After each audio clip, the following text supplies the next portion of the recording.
제가 기도하겠습니다. 하나님, 이제 주의 말씀을 듣습니다. 전하는 자의 입술과 듣는 성도들의 귀를 주님께서 열어주셔서 이 말씀 가운데 하나님의 은혜를 깨닫게 하시고 또 무엇보다도 성령의 충만함으로 이 땅 가운데 거하게 하여 주시옵소서. 예수님 이름으로 기도하옵나이다. 아멘. 할렐루야.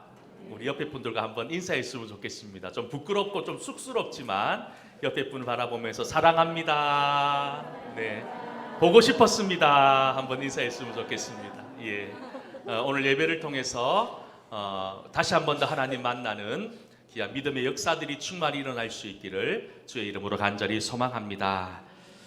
히말리아 설산에는 동식물들이 살 수 없을 만큼 매우 혹독한 추위와 매서운 바람과 엄청난 눈으로 유명합니다. 이런 혹독한 자연 속에서 얼마 되지 않는 동식물들, 살아가는 동식물들 가운데 설산조라고 하는 이름을 가진 새가 있다고 합니다. 설산조. 그런데 독특하게도 이 새는 히말라야의 그 혹독한 환경 속에서 평생 자기 둥지 하나 가지지 않은 채 살아간다고 합니다. 둥지가 없다는 것은 자기 집이 없다는 이야기지요.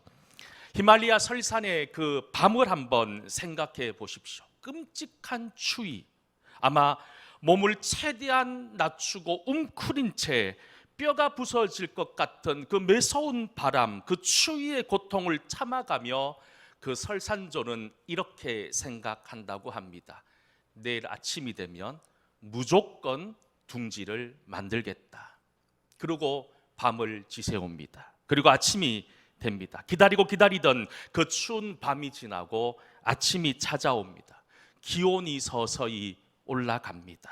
그런데 이 설산조, 그 밤사이 내가 무조건 집을 짓겠다라고 했던 그 결단이 그 따뜻하게 비치는 햇빛과 올라가는 기온에 그 모든 것들을 잊어버립니다. 그리고 이곳 저곳 날아다니다 다시 밤을 맞이합니다. 그렇게 평생 동안 밤에는 온몸을 덜벌벌 떨면서 밤을 지새우고 밤새 나는 다음 아침이면 꼭 집을 짓겠다라고 그렇게 결단했던, 그렇지만 그 다음날 아침이 되면 모든 것을 잊어버린 채 평생 그래 살다 둥지 한번 만들지 못한 채 죽음을 맞이한다고 합니다. 여러분, 이런 설산조의 모습을 보면서 우리 인생들의 모습을 보게 되지 않습니까? 하나님께서 이 세상 모든 것을 말씀으로 창조하셨지요. 특별히 하나님이 말씀으로 창조하신 이 피조 세계 속에서 하나님 보시기에 심히 좋았더라고 하는 극찬을 받은 사람들, 바로 저와 여러분들이라는 거예요. 그런데 여러분, 우리가 이런 대단한 존재, 하나님의 체교의 걸작품에도 불구하고 우리는 연약합니다. 왜 연약할까요? 힘들고 어려울 때는 주님을 찾습니다. 주님 앞에 엎드려 기도합니다. 그런데 조금 살기 좋아지면 언제 그랬냐는 듯이 어려울 때 그 간절함은 사라져버린 채, 하나님을 잊어버린 채 살아가는 것이 우리네 모습이더라는 거예요. 또한 우리가 하나님으로부터 얼마나 큰 은혜를 받았습니까? 우리가 이 자리에 앉아 있는 것 자체가 은혜라는 거예요. 그런데 우리는 그 받은 은혜를 늘 잊어버린 채 살아갑니다. 그리고 은혜대로 살아가는 것이 아니라 내 욕심에 이끌린 대로 살아가는 것, 이거에 우리의 모습입니다. 저는 간절히 소망합니다. 우리 함께 예배드린 우리 모든 성도들, 모든 연약함과 이 모든 죄악을 끊어버리고 하나님께서 기뻐하시는 복된 삶, 은혜의 삶, 그리고 기쁨의 삶, 감사의 삶을 살 수 있기를 주의 이름으로 간절히 소망합니다. 예수님께서 공생애를 시작하시면서 가장 먼저 하신 말씀, 여러분 기억하시지요? 마태복음 4장 17절 말씀에 보면 공생애를 시작하셨던 예수님께서 이 말씀으로 시작하셨습니다. 이때부터 예수께서 비로소 전파하여 이르시되 회개하라, 천국이 가까이 왔느니라 하시더라. 여러분, 제가 빨간 글씨로 색칠을 칠해놨습니다. 우리 예수님께서 이 땅에 오셨습니다. 하나님의 소망을 붙들고 이 땅에 오셨을 때 가장 먼저 하셨던 말씀은 회개하라, 천국이 가까이 왔다라는 말씀이었습니다. 예수님은 이 사명을 이루기 위해서 이 땅에 오셨다는 거예요. 이 땅 가운데 죄악으로 죽어가는 영혼들을 주님 앞에 나와 회개시키고 천국의 소망으로 살게 하기 위한 그 분명한 목적과 이유를 가지시고 예수님께서는 이 땅에 오셨다는 거예요. 그리고 오늘 이 자리에 있는 우리들은 그 예수님의 은혜로 회개했고 예수님의 은혜로 천국이 보장되어져 있는 사람들이라는 거예요. 여러분, 우리는 주님을 구주로 믿고 이 땅 가운데 살아가는 사람들입니다. 지난 금요일 오래전 우리 교회에서 목회하셨던 김경환 목사님 장례식이 있었습니다. 장로님 2분과 권사님 4분과 함께 문상을 다녀왔습니다. 61살밖에 되지 않은 이른 나이에 사모님과 3명의 딸을 두고 이 세상을 떠나신 목사님을 보면서 마음이 사실 그렇게 편치 못했습니다. 돌아가신 목사님을 생각해 보니 얼마나 아프고 얼마나 힘들었을까, 그 생각을 하니 더 마음이 무거워졌습니다. 저만 그랬던 것이 아니에요. 함께 문상 같은 장로님들, 권사님들 모두 조문을 하고 자리에 앉았는데 한동안 아무 말도 하지 못했습니다. 긴 침묵의 시간이 흘렀습니다. 오고 가는 길 가운데 하나님 앞에 질문을 던졌습니다. 하나님의 뜻과 계획이 무엇입니까? 우리 인생들을 통해서 하나님께서 하시고자 하는 일이 무엇입니까? 너무너무 궁금했습니다. 하지만 다시 한번 절실히 깨달은 것은 모든 사람은 죽는다는 겁니다. 모든 사람은 죽어요. 오늘 죽을 수도 있고 내일 죽을 수도 있다는 거예요. 그러니 우리는 모두 죽음을 앞둔 시한부의 인생을 사는 사람들 아닙니까? 여러분, 어떤 사람은 이 죽음이 영원한 죽음과 사망으로 끝이 나지만 우리 믿는 성도들은 어떻습니까? 죽음은 영원한 끝이 아니라 분명한 천국의 소망이 있기에 우리는 이 땅 가운데 감사하며 살아갈 수 있는 것 아닙니까? 우리가 이 땅 가운데 죽음의 두려움은 있지만 이 땅 가운데 천국의 소망으로 살아갈 수 있는 분명한 이유는 예수님께서 우리 가운데 그렇게 오셨기 때문인 거예요. 우리에게 천국을 보장시키기 위해서 이 땅에 오신 예수 그리스도를 우리가 구주로 고백하기 때문에 우리는 죽음 앞에서 두려워할 이유가 없다는 사실을 다시 한 번 더 깨닫게 되었습니다. 저는 오늘 함께 예배드리는 우리 모든 성도들 다시 한 번 더 천국의 소망으로 여러분들의 마음을 붙잡을 수 있는 은혜가 있기를 주의 이름으로 간절히 소망합니다. 성경을 보면 예수님께서 하신 수많은 말씀들이 있으십니다. 그렇다면 가장 마지막 예수님께서 제자들에게 하신 말씀, 마지막으로 승천하시며 올라가시면서 하셨던 예수님의 말씀이 여러분 무엇인 줄 아십니까? 그것은 바로 약속하신 성령을 기다리라고 하는 말씀이셨습니다. 너희가 기다리면 성령이 임하게 될 것이고 권능을 받아서 예루살렘과 온 유대와 사마리아와 땅끝까지 이르러 내 증인이 될 것이다 라고 하셨던 이 사도행전 1장 8절 말씀이 예수님께서 마지막 이 땅에서 모든 성도들과 제자들에게 던지셨던 말씀이셨던 거예요. 우리 같이 한번 사도행전 1장 8절 말씀을 함께 읽어보도록 하겠습니다. 오직 성령이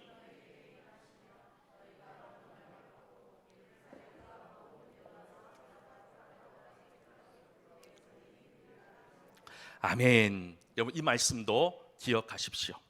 예수님께서 부활하신 후 40일 동안 제자들과 함께 하셨고 또 예수님을 따르던 500명의 성도가 지켜보는 가운데 영광스럽게 승천하셨습니다. 그 후 제자들은 주님의 이 약속의 말씀을 붙들고 마가의 다락방에 모여들었습니다. 그리고 오순절날, 한 10여일 지난 오순절날에 120명의 제자들에게 성령이 충만하게 임했다라고 사도행전 2장 1절부터 4절은 이렇게 말씀합니다.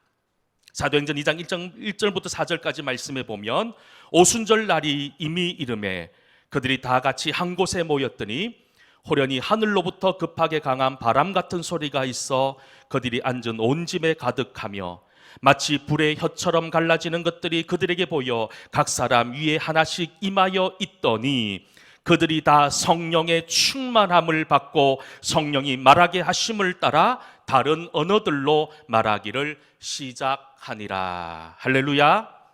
4절 말씀해 보면 그들이 다 성령의 충만함을 받게 됩니다. 그러니 성령으로 말하게 되고 그들은 성령에 따라서 성령의 충만함을 따라서 다른 언어들로 말하기 시작했다라고 성경은 우리에게 증언하고 있습니다. 사랑하는 동성교회 성도 여러분, 여러분들의 믿음을 이끌어 나가는 힘, 여러분들의 신앙의 동력 무엇입니까?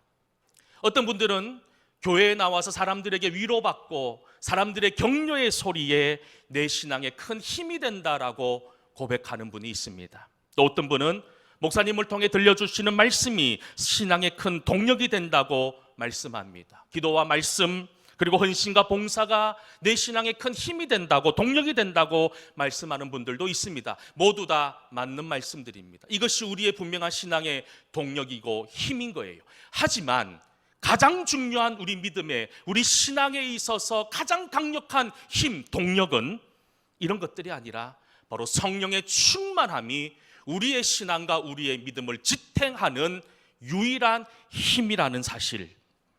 여러분, 아무리 좋은 자동차가 있다 하더라도 기름이 없으면 달릴 수가 없습니다. 예수님을 믿고 영혼이 거듭났습니다. 하나님의 자녀가 되어서 놀라운 변화를 누렸다고 해도 우리가 또 아무리 말씀을 많이 읽고 기도하고 또 우리가 봉사하고 우리 속에 정말 믿음의 모습들을 살아가기 위해 몸부림친다 하더라도 단 한 가지, 우리 속에 성령의 충만함이 없다면, 성령의 역사함이 없다면 그 신앙생활은, 그 믿음의 생활은 오래가지 못한다는 거예요. 금방 시들해질 수밖에 없습니다. 저는 사하라 사막을 한번 다녀왔던 적이 있습니다. 여러분, 이 사하라 사막, 세계에서 가장 큰 사막이라고 알려져 있습니다. 2박 3일 동안 사막 투어를 다녀왔던 젊은 시절이 있었습니다. 근데 그 가이드가 했던 말이 아직도 기억납니다. 이 사하라 사막이 6,000년 전에는 세상에서 가장 비옥했던 땅이었다라고 이야기합니다. 혹자는 사하라 사막 지역이 아마 하나님께서 창조하신 에덴 동산이었을 거다라고 이야기하는 사람도 있을 만큼 그 사하라 사막, 지금은 사막으로 변해져 있던 그곳이 그렇게 비옥한 초목지대였다는 거예요. 근데 지금도 보면 가끔 오래전 몇천 년 전에 그곳에 사람들이 살았던 흔적들이 그렇게 발견되기도 한다는 거예요. 근데 지금은 어떻습니까? 몇천 년 전 그곳이 에덴 동산 같다라고 하는 소리를 들을 만큼 정말로 풍성한 곳이었는데 지금은 사람 한 사람 살 수 없을 만큼, 풀 한 포기 구하기 힘들 만큼 폐허가 돼버리고 광야 같은 사막이 되어버렸다는 겁니다. 저는 목사입니다. 목사에게 성령의 임재와 역사가 없으면 어떻게 되겠습니까? 목사에게 가장 필요한 것 성령 충만함 아니겠습니까? 그런데 어찌 목사에게만 성령 충만함이 중요합니까? 이 자리에 있는 성도 여러분 한 명 한 명, 한 사람 한 사람이 성령 충만함을 가장 소중한 소원으로 삼고 살아갈 수 있기를 소망합니다. 우리 속에 성령의 역사가 없으면 물론 지금은 풍성한 옥토 같은 그런 삶을 살 수 있는지는 모르겠지만 시간이 지나면 지날수록 광야가 되고 사막이 되어 버리기 때문입니다. 예수님의 제자들을 보십시오. 십자가에 달려 허무하게 죽어버리시는 예수님을 보고 그들은 사막처럼 변해버렸습니다. 아무런 희망도 소망도 찾아볼 수 없었어요. 그들은 도망자가 되었습니다. 뿔뿔이 자기 고향으로 흩어져서 누구에게 들킬까봐 숨죽인 채 죄인처럼 살았던 사람들이었어요. 근데 여러분, 예수님께서 부활하셔서 사막처럼 아무런 희망도 소망도 없는 제자들에게 나타나셔서 가장 먼저 던지셨던, 부활하신 예수님께서 가장 먼저 하셨던 말씀 역시 여러분 뭔 줄 아십니까? 요한복음 20장 22절 말씀입니다. 우리 같이 한번 요한복음 20장 22절 말씀을 함께 읽어보도록 하겠습니다. 이 말씀을 하시고 아멘. 성령 받으라는 거예요.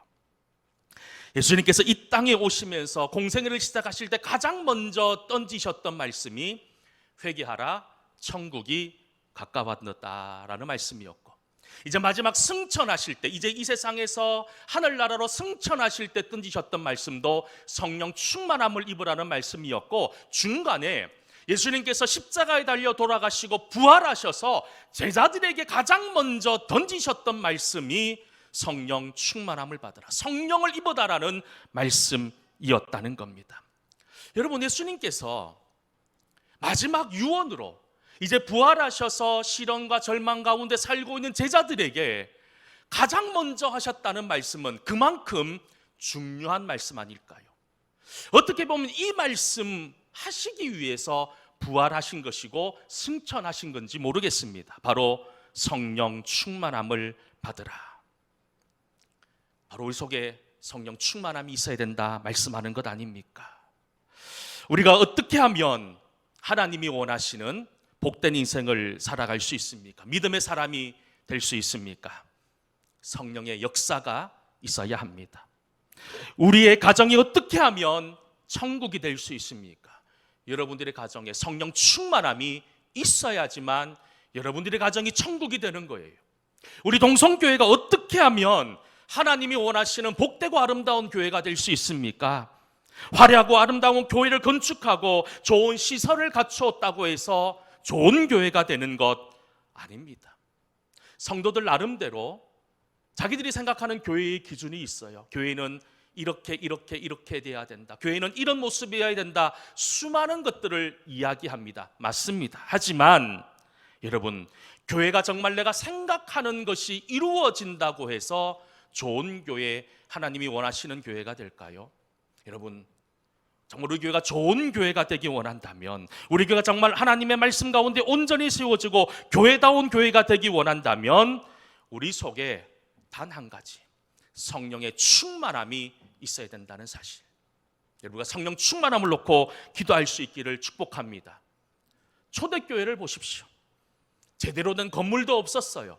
조직도 없었습니다. 연약한 사람들이 모였어요.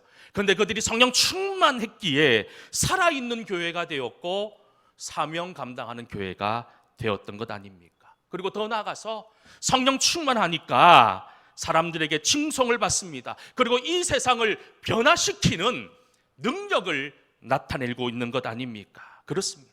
지금 우리 동성교회에 가장 필요한 것, 성도 여러분 한 분 한 분에게 무엇보다도 필요하고 소중한 것은 성령의 충만함이라는 거예요.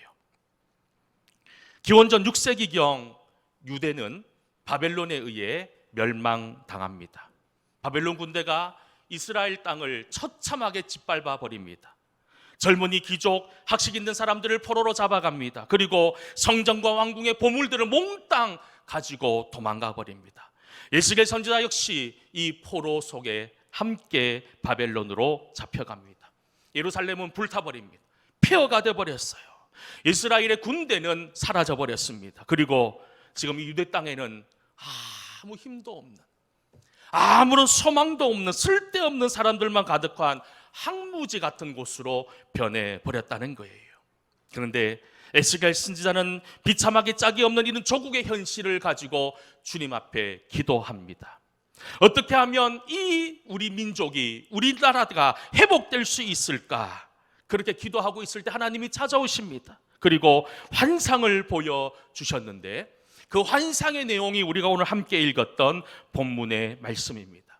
오늘 말씀을 보십시오. 하나님께서 에스겔 선지자를 골짜기로 데려갑니다. 여러분, 그 골짜기는 어떤 골짜기였습니까?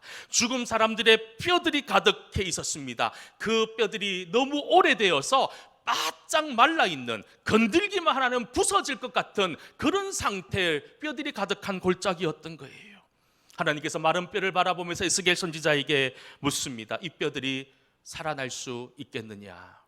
우리의 이성과 상식으로 어떻게, 여러분, 죽은 사람이 살아나는 것도 기가 막힌 일인데 이제 뼈가 마를 대로 말라서 허물어질기 찔보 직전에 있는 그 뼈들이 살아날 수 있겠습니까마는 에스겔 선지자는 이렇게 이야기합니다. 하나님이시라면 가능합니다. 하나님이시라면 할 수 있다. 저는 여러분들이 이것이 우리가 본받아야 될 에스겔의 믿음의 고백인 거예요. 모든 문제의 답은 하나님께 있다라고 하는 이 고백, 여러분, 우리의 고백이 될 수 있기를 축복합니다. 여러분, 이런 고백을 하자 하나님 에스겔 선지자에게, 뼈들에게 하나님 말씀을 대언하라고 이야기합니다. 에스겔서 37장 4절 말씀인데요, 우리 같이 에스겔서 37장 4절 말씀을 함께 읽어보도록 하겠습니다. 또 내게 이르시되,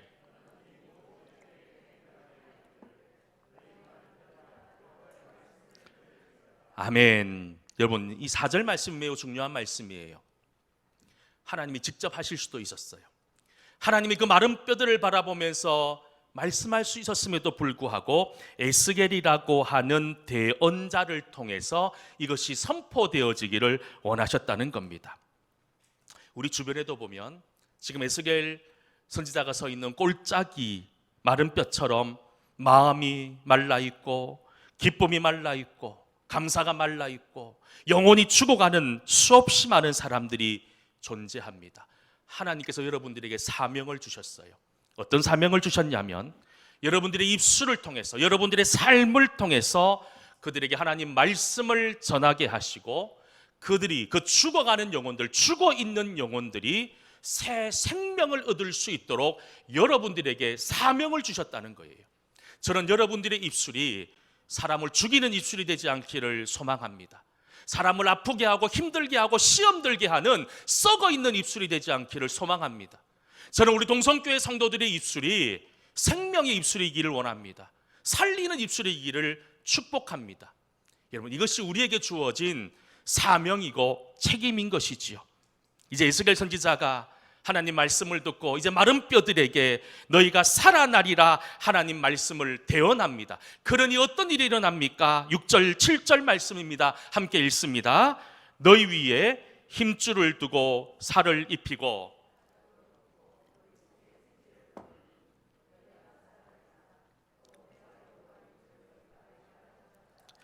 이에 내가 명령을 따라 대언하니 대언할 때에 소리가 나고 움직이며 이 뼈 저 뼈가 들어맞아 뼈들이 서로 연결되더라. 할렐루야.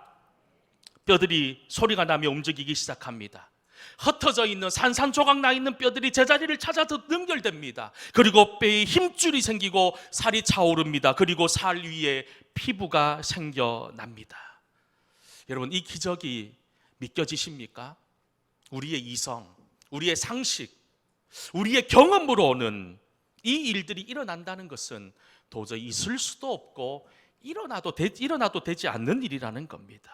하지만 분명한 것은 이 시간 우리에게 보여주고 있는 하나님의 역사는 우리의 상식과 우리의 경험을 초월한다는 거예요. 우리가 알지 못하고 한 번도 경험하지 못했던 역사들이 하나님이라면 일어난다는 겁니다. 그런데 오늘 말씀해 보면 그저 이 말라있던 뼈들이 제자리에 가고 다시 어떤 피부가 생기고 그것으로 끝이지 않는다는 거예요. 10절 말씀이 더욱 중요한 말씀입니다. 우리 10절 말씀을 읽어보겠습니다.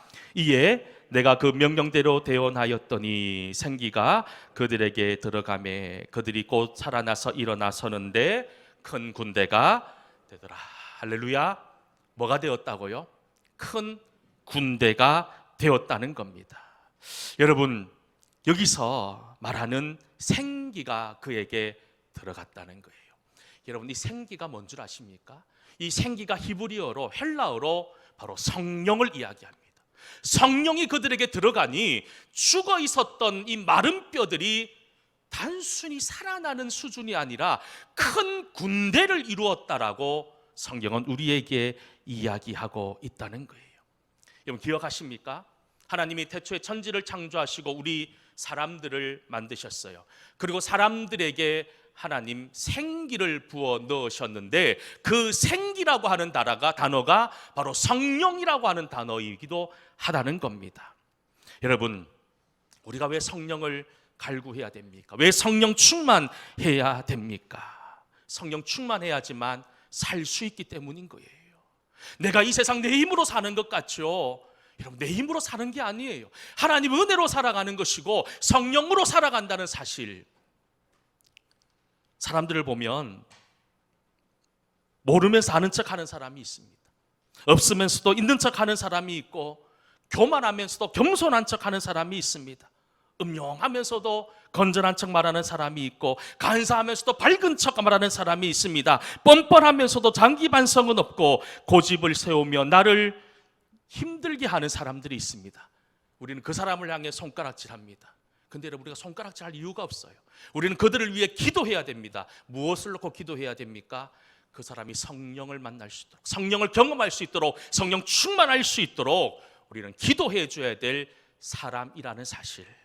여러분, 저는 우리 동성교회 모든 성도들이 성령으로 새로워질 수 있기를 축복합니다. 우리가 성령으로 새로워지면 지금 드리는 우리의 예배의 모습이 달라질 거예요. 내가 주님 앞에 드리는 헌금의 질이 달라질 거예요. 내가 주님 앞에 헌신하고 봉사하는 이 모든 것들이 새로워질 겁니다. 바로 이처럼 성령은 우리를 새롭게 하는 역사가 있기 때문인 겁니다. 저는 기도합니다. 우리 동성교회의 무엇보다도 사람의 소리와 사람의 생각이 사라져서 성령으로 충만한 교회, 성령으로 가득한 교회, 그래서 하나님의 마음을 기쁘게 하는 그런 복된 교회 될 수 있기를 주의 이름으로 간절히 축원합니다. 기도하겠습니다. 은혜로우신 아버지 하나님, 우리 동성교회 가운데 성령 충만함을 허락하여 주시옵소서. 예수님 이름으로 기도하옵나이다. 아멘.